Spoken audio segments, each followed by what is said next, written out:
Hola, buenas tardes a todos. Mi nombre es Magdalena Cáceres, soy médica neuróloga y trabajo en el Sanatorio Allende, en la sede de Nueva Córdoba, coordinando el Departamento de Neurología Cognitiva.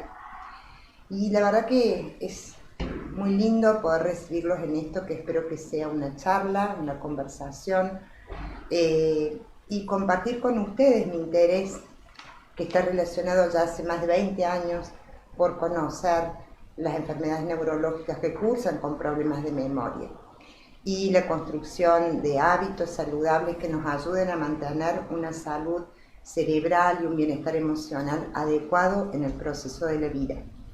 Hoy, como cada 21 de septiembre, como vemos en la siguiente imagen, conmemoramos la enfermedad de Alzheimer.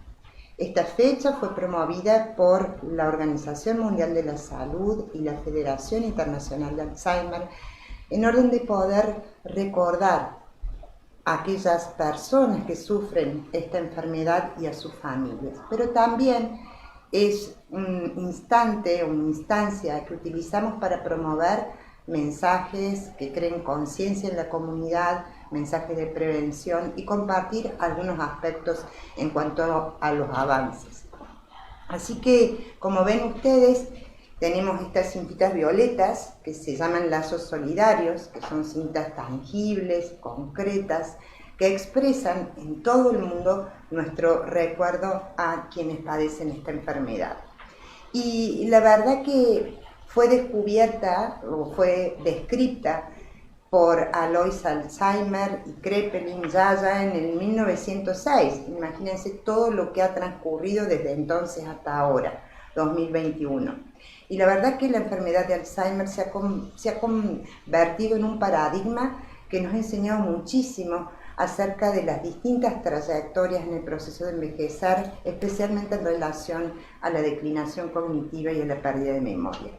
Y seguro tendremos en cuenta que si bien es una enfermedad que la asociamos con la adultez, con nuestros abuelos o padres o adultos mayores, la realidad es que es un problema que nos atraviesa a todos como sociedad, por muchísimas razones, o porque tenemos un ser querido que padece o está comenzando a experimentar pérdida de memoria, o porque nosotros mismos, a medida que nos convertimos en adultos de la quinta, sexta década de la vida, comenzamos a experimentar olvidos y tenemos la idea que puede ser un olvido relacionado a enfermedad, principalmente enfermedad de Alzheimer, o simplemente porque nos ponemos en los zapatos de otro y porque también no sabemos si serán los nuestros en el futuro. Pero también es una oportunidad, y a la luz de los conocimientos actuales, me encantaría que hoy quedara esto bien claro, que nos convoca a todos, porque hoy sabemos que si construimos y ejercitamos ciertos hábitos en la salud, podremos de algún modo mantener nuestra eficiencia cognitiva a medida que envejecemos y también prevenir, ¿por qué no?, o diferir el inicio de este tipo de enfermedades. Así que bueno, esa sería un poco la propuesta. Vamos a ir conversando y luego les voy a pedir, me encantaría estar abierta a recibir sus preguntas para que sea de algún modo algo fluido y recíproco. Primero voy a contextualizar un poquito el problema del deterioro cognitivo y me voy a referir siempre y principalmente a la enfermedad de Alzheimer que hoy nos convoca, pero también a la declinación que podemos experimentar en la adultez. Relacionado a esto es importante que comprendamos que vivimos en un planeta que está envejeciendo. Hay una proporción de adultos de más de 65 años que llega y va a llegar a alcanzar para el 2050 el 25% de la población mundial. Esto, para que nos demos una idea en números, equivale entre 1.200 a 2.000 millones de personas.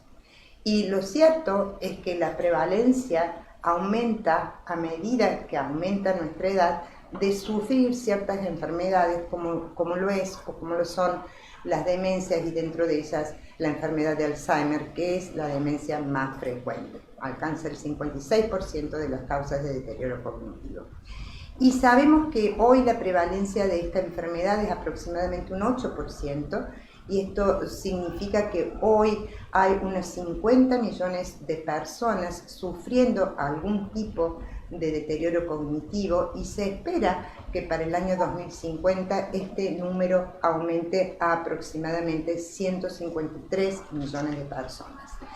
Como verán, esto genera un impacto a nivel individual, a nivel familiar, a nivel social y también a nivel económico realmente importante y se considera hoy una prioridad a nivel de la salud, una prioridad crítica global.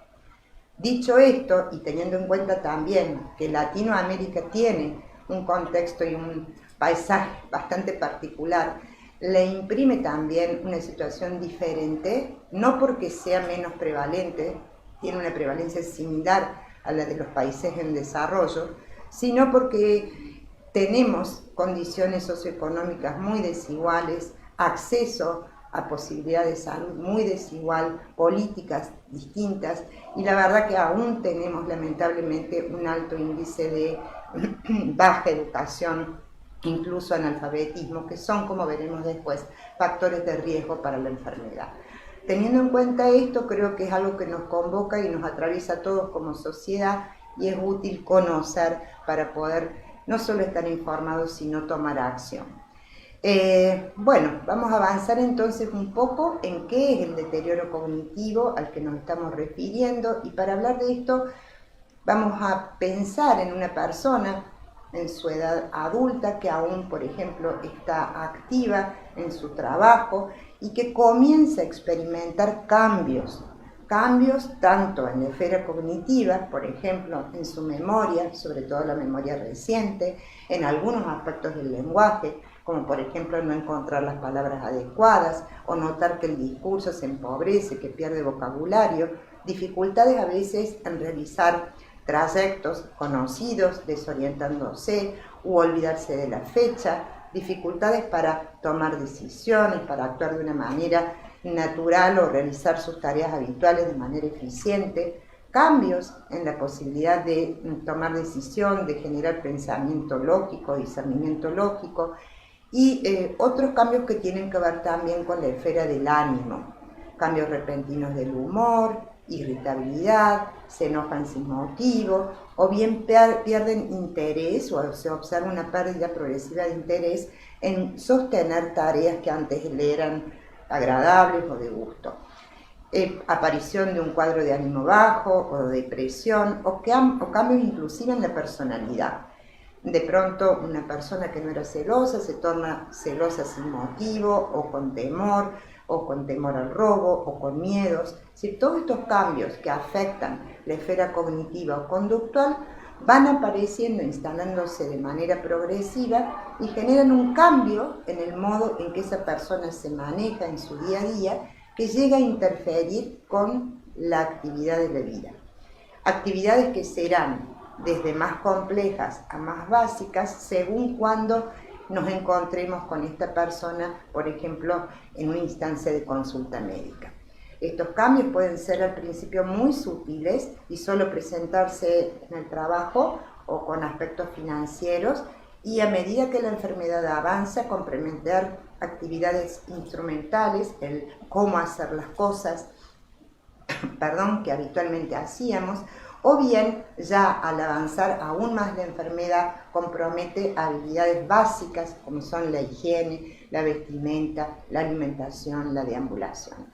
Lo cierto es que esto que llamamos deterioro cognitivo, en este caso de índole neurodegenerativa, prototipo la enfermedad de Alzheimer, aunque no la única causa de ello, sí la más frecuente, es, por decirlo de alguna manera, si bien es la apertura clínica, es el estadio final de la enfermedad.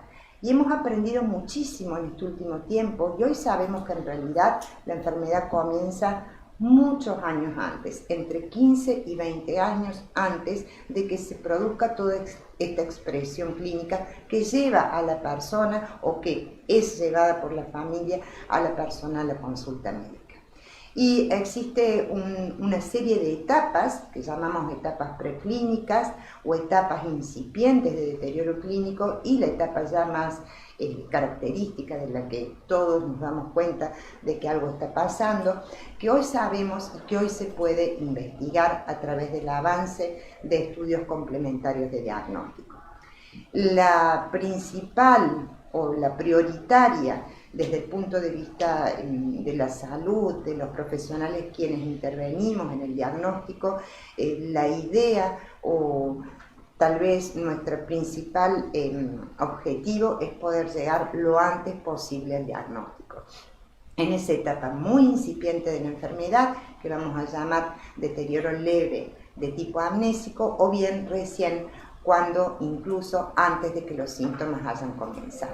Pero bien, para avanzar un poco hay aspectos a tener en cuenta como son los factores de riesgo. Hoy sabemos que existen factores de riesgo claros, identificables, algunos de ellos no modificables, como es el tiempo, a mayor edad, mayor proporción o mayor prevalencia de la enfermedad. De hecho, después de los 65 años, cada 5 años se duplica nuestro riesgo, pero no hay mucho que podamos hacer con respecto a la edad. El segundo factor de riesgo importante es la genética, y si bien es una enfermedad que solo en un 5% de los casos tiene una transmisión de tipo autosómica dominante, hay todo un 95% de la población restante que puede tener un riesgo genético que aumenta las chances de producir o de sufrir esta enfermedad, pero no lo determina. Y esto está vinculado, si vemos en la próxima diapositiva, básicamente con la presencia de un tipo de gen que se llama gen ApoE, una forma de este gen que es la forma gen ApoE4. Todos recibimos una copia para formar nuestro gen ApoE, una copia de nuestra mamá y una copia de nuestro padre, y podemos tener distintas posibilidades o combinaciones. En general, las formas E2 y E3 no constituyen un factor de riesgo para la enfermedad de Alzheimer, pero tampoco el no tenerlas implica necesariamente que vayamos a padecerlas. Sin embargo, la forma E4 que ven en la diapositiva puede aumentar el riesgo respecto a la población general. Si yo tengo una sola copia de gen ApoE4, mi riesgo respecto a la población puede aumentar en un 25%. Si tengo 2 copias, puede aumentar hasta un 50%. Hoy tenemos la facilidad de conocer nuestro genotipo a través de un análisis de sangre o de saliva, pero lo cierto es que al momento solo se estudia en contextos muy específicos o de investigación clínica, o bien cuando realmente la situación particular del paciente o los antecedentes familiares requieren la investigación del genotipo. Pero hay otros factores de riesgo sobre los cuales quiero hacer más hincapié, que son los factores de riesgo modificables. Estos factores de riesgo modificables, por lo general, son muy bien conocidos por toda la población: la hipertensión arterial, la diabetes tipo 2, la obesidad, el tabaquismo, entre otros. Son muy importantes detectarlos y tratarlos enérgicamente, porque realmente generan a largo plazo un incremento del riesgo de padecer deterioro cognitivo o de que de algún modo se genere una pérdida de memoria en el proceso de envejecimiento. Y de estos factores de riesgo, tener en cuenta que producen cambios no solo a nivel vascular, sino que generan, por ejemplo, en el caso de la diabetes 2, el aumento de la acumulación de una proteína que se ha visto afectada de manera anormal en el Alzheimer, que es el beta-amiloide. Se acumula de más, no se puede degradar, no se puede eliminar, y esta acumulación genera una serie de interferencias que dan lugar a otros trastornos o cascadas, como es la alteración de otra proteína, también relacionada a la enfermedad de Alzheimer, que es la proteína tau. Por eso se le llama proteinopatía. Hoy quiero compartir con ustedes básicamente una buena noticia, y es que nuestro cerebro puede cambiar. Este cerebro es un órgano diseñado para el cambio y está claramente relacionado con un fenómeno que llamamos neuroplasticidad asociada a la experiencia. Y no es otra cosa que ejercitar o a través de ciertos pilares preventivos que están bien identificados en la prevención de la demencia y también en mejorar nuestra eficiencia a medida que envejecemos, como son los que llamamos hábitos saludables. Estos hábitos saludables, si se instalan de manera temprana, aunque aún no habiéndolos instalado siempre obtenemos beneficio de hacerlo, es importante recalcar que son básicamente 4 hábitos muy bien estudiados, que son el ejercicio físico, la estimulación cognitiva, la alimentación, la nutrición y el cerebro, y también algunos aspectos relacionados con la socialización. Hay muchos otros hábitos de prevención que me encantaría poder compartir y por una cuestión de tiempo espero que sea parte de las preguntas que voy a recibir.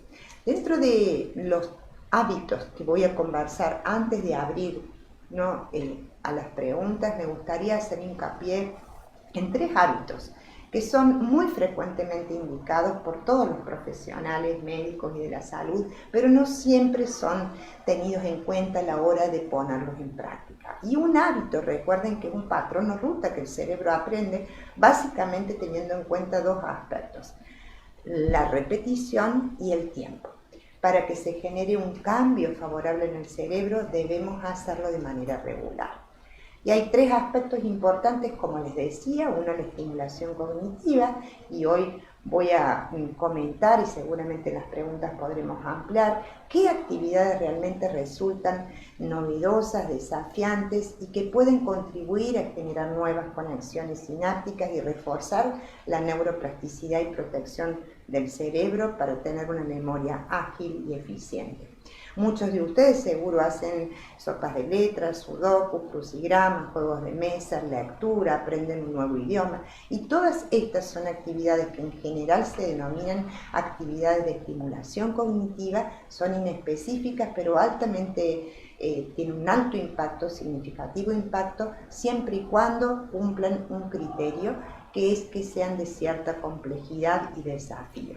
Si yo todos los días hago sopa de letras, seguramente me vuelvo una experta en esto, pero al cabo de un tiempo ya no es desafiante y no genera neuroplasticidad en nuestro cerebro, solo es un pasatiempo. Entonces la consigna es ir cambiando o modificando el grado de complejidad y el tipo de entretenimiento.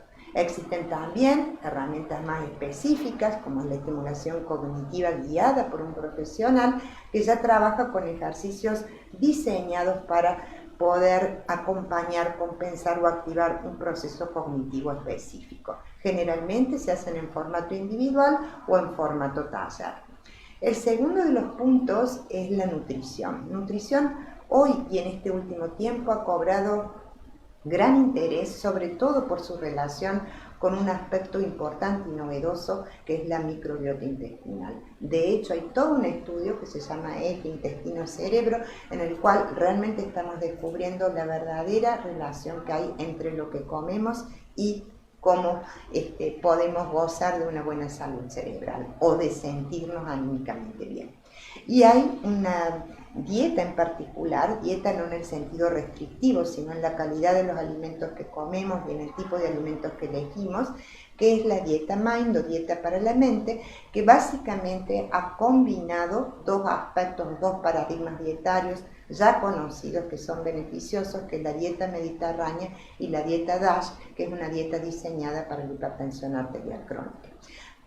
Ambas dietas o ambos estilos son realmente estilos de vida porque tienen que ver con aquello que comemos, priorizando los vegetales de color, las frutas, las legumbres, los granos integrales, las harinas integrales, la carne de pescado, el consumo adecuado de lácteos, de quesos, pero también el consumo de frutos secos y en menor medida el consumo de carnes rojas. Cada una de estas dietas o cada uno de estos paradigmas tiene cierta especificidad que tiene que ver con cuántas veces a la semana, con qué tipo de ración, y siempre ambas se acompañan de una adecuada ingesta de líquidos, principalmente entre 5 a 6 vasos de agua diario es lo que se recomienda.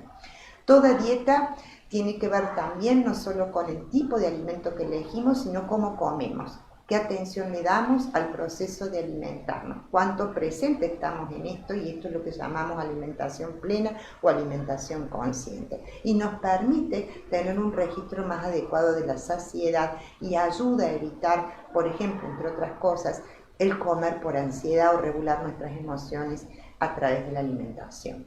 Finalmente, el ejercicio físico, que también es algo que claramente ya tiene más que evidencia suficiente como para hacer una indicación médica específica, y por suerte el hábito de ejercitarse es algo que está incorporándose cada vez más en nuestra sociedad. Pero tengamos en cuenta que no solo, además de estos beneficios generales, también el ejercicio físico genera una mejoría en el entorno neuronal del hipocampo, que es una zona crucial para el aprendizaje y la memoria. ¿Qué tipo de ejercicio físico vamos a recomendar? Básicamente el ejercicio de tipo aeróbico combinado con el ejercicio de resistencia. Seguramente, si usted no está habituado a hacer este tipo de actividades, sería prudente que previo a iniciar la actividad tenga una consulta con su clínico o médico de confianza, como para saber que está todo ok y puede emprender este hábito maravilloso que, entre otras cosas, produce moléculas como el factor de crecimiento neurotrófico y la irisina, que mejoran la situación de la neurona en todos los momentos de nuestra vida, en todas las etapas, pero principalmente a medida que envejecemos, y más aún si tenemos una vulnerabilidad que se expresa con pérdida de memoria. El control del estrés a través de prácticas como es la práctica habitual de la meditación mindfulness y de la intervención adecuada y a tiempo del equipo de salud mental, y muy importante, la vinculación y mantener los lazos sociales. Esto es fundamental y ha sido realmente difícil durante la pandemia, un pilar que se ha desmoronado muchas veces, entendiendo que se nos pedía distancia social, cuando en realidad lo que debíamos tener era solo distancia física. Mantener los vínculos es fundamental, aunque sea a través de un llamado telefónico, porque esto realmente ha sido de un alto impacto en la población con adulta mayor o con deterioro cognitivo. Bueno, ha sido un pantallazo súper rápido y la verdad que espero que en algo haya despertado interés para ahora escuchar sus preguntas.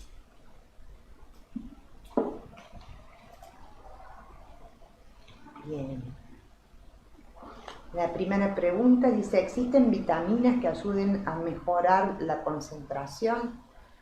Creo que la mejor vitamina tiene que ver con los alimentos y con las actividades. No es necesario suplementar, salvo que exista un déficit de vitamina específica que se tiene que chequear, registrar, dosar y en todo caso suplementar. Pero si uno tiene en cuenta aquellos alimentos que son riquísimos en vitaminas o antioxidantes, como pueden ser las frutas, los frutos secos, frutas me refiero sobre todo cítricos, frutos rojos, frutillas, el pimiento, que tienen y aportan una gran cantidad de vitamina C, o los frutos secos como las nueces, los pistachos, las almendras, que aportan una gran cantidad de vitamina E, o todos los alimentos ricos en vitamina A, no sería necesario consumir un extra. Creo que eso sería incluso hasta contraproducente, porque no tiene sentido gastar en eso. Tiene sentido solamente cuando hay una indicación a suplir por un déficit de vitamina conocido. La atención va a mejorar si caminas al menos 30 minutos por día, si tomas un descanso o una pausa en el cual centrarte en el momento presente, y si la agenda la organizás de manera tal de no estar superado o superada por esas agendas llenas de cosas no prioritarias, y también por el tipo de alimento y la forma en que comes tus alimentos. No es necesario suplementar, es necesario tener en cuenta esto otro, que además mejora tu ánimo y tu calidad de vida. Así que otra pregunta. ¿Existe, dice, algún estudio certero para diagnosticar la enfermedad de Alzheimer? Existen muchos estudios que actualmente se disponen, no en todos los lugares por igual, por esto que decíamos de las diferencias de poder acceder, pero hoy en día hay lo que se llaman biomarcadores. Estos biomarcadores son elementos que pueden de algún modo y en distintos estadios evidenciar lo que ocurre adentro de nuestro cerebro Algunos son invasivos, actualmente se están desarrollando métodos menos invasivos, pero hoy en día podemos rastrear, chequear y determinar la presencia del comportamiento anormal de la proteína amiloide, de la proteína tau, incluso hasta 15 años antes de que comience la expresión clínica.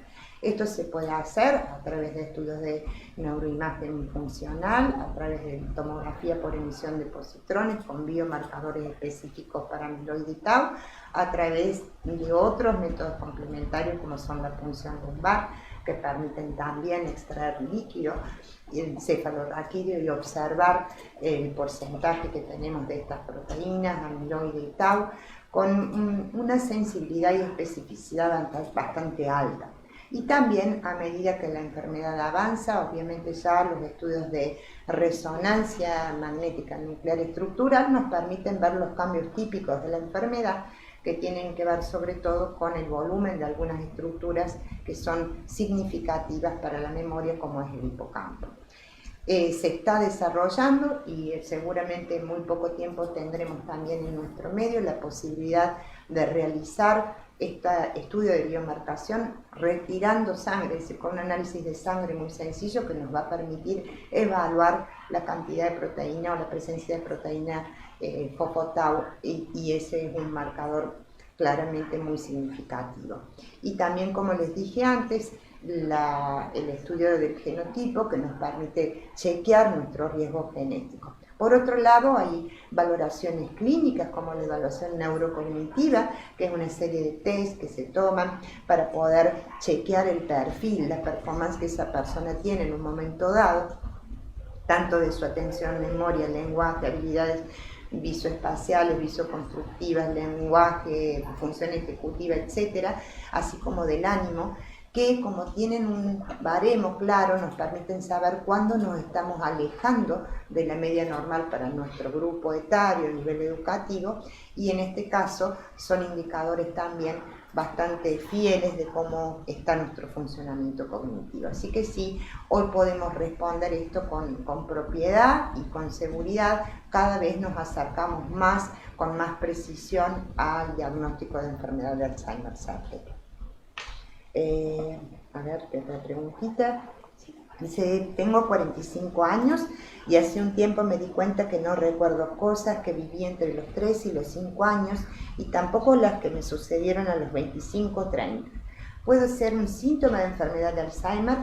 A ver, la enfermedad de Alzheimer tiene la característica al inicio, sobre todo, cuando empieza a comprometer un tipo de memoria que es la memoria reciente.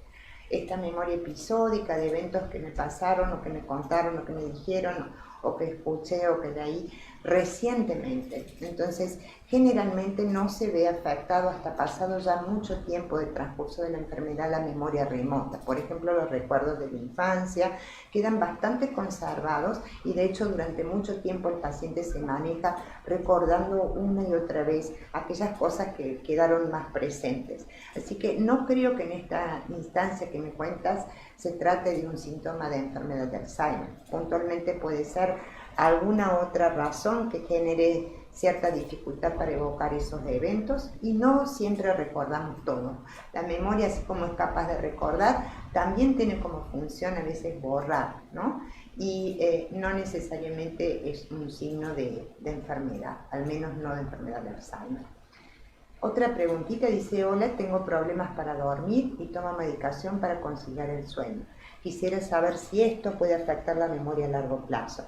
Muy interesante tu pregunta porque no lo dije, por razones obviamente de tiempo, pero este año en la Conferencia Internacional de Alzheimer se tomó y se agregó como factor de riesgo la alteración en el sueño, sobre todo entre los 50 y los 60, o sea, en la etapa media de la vida. Y se vio que las personas que no tienen un buen descanso, por lo menos de 7 horas, tienen un riesgo un poco más elevado de sufrir en edades mayores, digamos, el deterioro cognitivo de tipo Alzheimer. O sea que es muy importante tratar de tener o consultar adecuadamente para lograr un hábito de sueño que sea suficiente. Para algunas personas un hábito de sueño suficiente son 5 horas, para otras 10 horas, pero en realidad lo que se sabe hoy es que una cantidad de horas nocturnas adecuadas son alrededor de 7 horas, y el tomar medicación de manera crónica sí interfiere con la memoria, lamentablemente. O sea que uno debe hacer esta consulta, debe revisar y chequear para, en todo caso, si tengo que tomar alguna medicación para mantener mi sueño de manera adecuada, sea la que menos interferencia tenga a largo plazo con los problemas de memoria. Veo si hay alguna otra preguntita.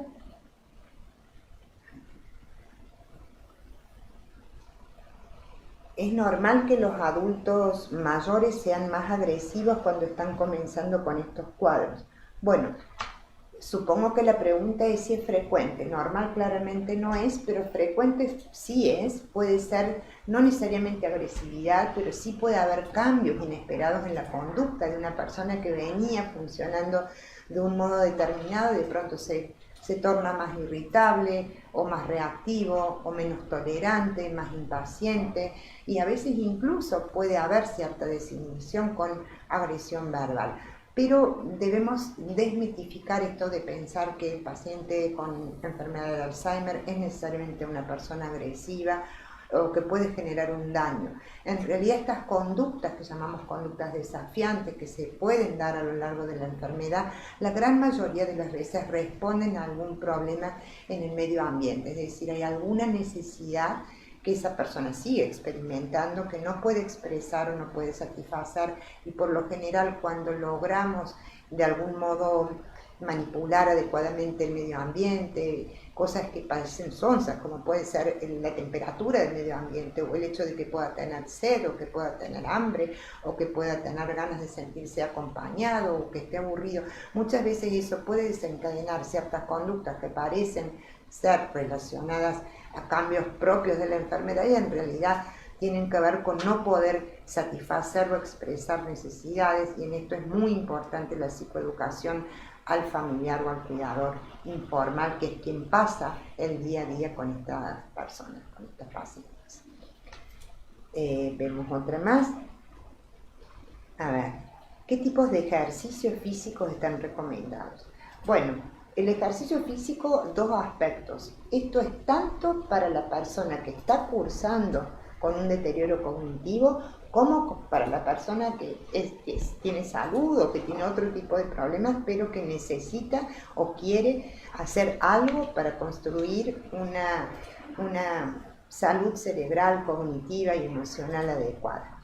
Lo que sabemos hoy es que el ejercicio de tipo aeróbico es el más recomendado en el sentido de que genera ciertos cambios, cierto entorno químico y molecular en la neurona del hipocampo, que es principalmente la neurona relacionada con los procesos de memoria y aprendizaje, y en una parte de nuestro cerebro que se llama corteza dorsal prefrontal, que está relacionada con la atención. Sabemos que este tipo de ejercicios, caminar, bailar, trotar, andar en bicicleta, nadar, ejercicios aeróbicos de intensidad liviana o moderada, si se realizan a largo plazo, es decir, comienzo y lo sostengo, ya incorporándolo como un hábito, como me lavo los dientes, ¿sí? O como almuerzo y ceno. Bueno, del mismo modo, incorporándolos 3 veces a la semana, 30 minutos son suficientes, si uno puede más, mucho mejor, para lograr estos beneficios. Y si esto se combina con ejercicios de resistencia, que permiten de algún modo ejercitar nuestra tolerancia a la fatiga, mucho mejor todavía. O sea que ejercicios aeróbicos y ejercicios de resistencia. Por supuesto, cuanto más se haga, mejor, pero esto siempre y cuando tenga la condición física óptima para hacerlo. Luego, ¿qué tipo de ejercicios del mindfulness? ¿De qué se trata el mindfulness? Bueno, me preguntan aquí si el mindfulness es todo un capítulo, y mi principal compartir con ustedes simplemente que hoy sabemos también que es una herramienta muy útil y que ayuda en un sinnúmero de situaciones físicas, médicas y emocionales, pero a los fines prácticos relacionados al tema de hoy sabemos que el practicar meditación, sobre todo meditación mindfulness, genera también un grosor, un aumento en el grosor de la corteza de este mismo famoso hipocampo, con lo cual mejora la atención, mejora la memoria y mejora lo que llamamos inteligencia fluida. ¿Qué significa esto? Significa lo que hoy necesitamos para funcionar en este mundo, que es poder resolver problemas ante situaciones de novedad. El mindfulness básicamente es prestar un tipo de atención deliberada, intencional, amable y plena a aquello que está ocurriendo en este momento, a la experiencia en la cual estoy. Bien, ¿alguna otra pregunta? Las personas que ya sufrimos una ACV y aparecen nuevas lesiones puntuales, ¿qué podemos consumir para prevenir el Alzheimer? Bueno, las personas que tienen daño vascular en su cerebro, sea por accidente cerebrovascular o por lesiones del vaso pequeño, sí tienen un mayor riesgo, porque ya hay una vulnerabilidad, ya hay un factor de riesgo vascular que ha generado un daño en su cerebro y obviamente esto incrementa el riesgo de sufrir deterioro cognitivo de tipo Alzheimer. Sin embargo, es mucho lo que puede hacer. Lo primero es controlar de manera muy rigurosa los factores de riesgo que llevaron a tener ese ACV, factores de riesgo que habitualmente llamamos vasculares, hipertensión, diabetes, obesidad, sedentarismo, tabaquismo. Y por otro lado, no es necesario consumir algo, sino hacer. Póngase ya nomás con la autorización de su médico a hacer algún tipo de actividad física regular, sea caminata, y si no puede, sea adaptado en una bicicleta fija o en un caminador adaptado, haga estimulación cognitiva, mantenga una dieta saludable y adecuada y no va a ser necesario consumir nada más. Lo importante acá es que entendamos que si logramos hábitos, estos hábitos, gracias a Dios, son hábitos que podemos realizar durante toda la vida, que no necesitamos comprarlos en una farmacia, ¿sí? No es necesario consumir para evitar. El médico sabrá qué indicación farmacológica dar en cada contexto, pero esto es saludable para toda la población, con o sin enfermedad. Habrá que adaptarlo a la condición específica de cada persona. Después de tener COVID, siento que me olvido más de las cosas. ¿Hay alguna relación? Buena pregunta. Bueno, el COVID nos ha puesto en una situación muy específica y particular. Tenemos, esta pandemia ha generado una exposición, casi les diría, de la humanidad entera a darnos cuenta de nuestra vulnerabilidad. Esto ha traído como consecuencias estrés, ansiedad, mayor aislamiento y ha sido de un alto impacto en las personas con deterioro cognitivo. A ciencia cierta, hoy sabemos que puede existir una relación entre el deterioro cognitivo y la infección por COVID, y lo que no sabemos exactamente es cuál va a ser el impacto a largo plazo. Sí, hay muchos pacientes que tras sufrir COVID experimentan una merma, sobre todo en la eficiencia cognitiva relacionada con la velocidad con la que procesan la información, se sienten más lentos, más fatigados, olvidos, dificultad para evocar cosas, para mantenerse atentos cuando retoman su trabajo, distracciones varias, dificultad para encontrar palabras. A todo este perfil que se ha visto, hoy ya lo podemos identificar bien, y el consejo o la sugerencia es que si has tenido COVID y experimentas algunos de estos síntomas, no te dejes estar y consultes, porque es mucho lo que uno podría hacer y no podría decir hoy, porque no están el seguimiento, el tiempo longitudinal para estar seguros qué puede o qué impacto puede tener en el futuro en cuanto al riesgo de padecer algún tipo de declinación cognitiva relacionada a COVID. Pero hoy, si puedes hacer la consulta y esto interfiere, es importante hacerlo. Bueno, no sé si hay alguna otra pregunta. Ok, acá me dicen que vayamos finalizando, así que bueno, para mí ha sido un gusto, aunque no veo sus caras, espero que haya sido útil para ustedes y desde ya muchísimas gracias.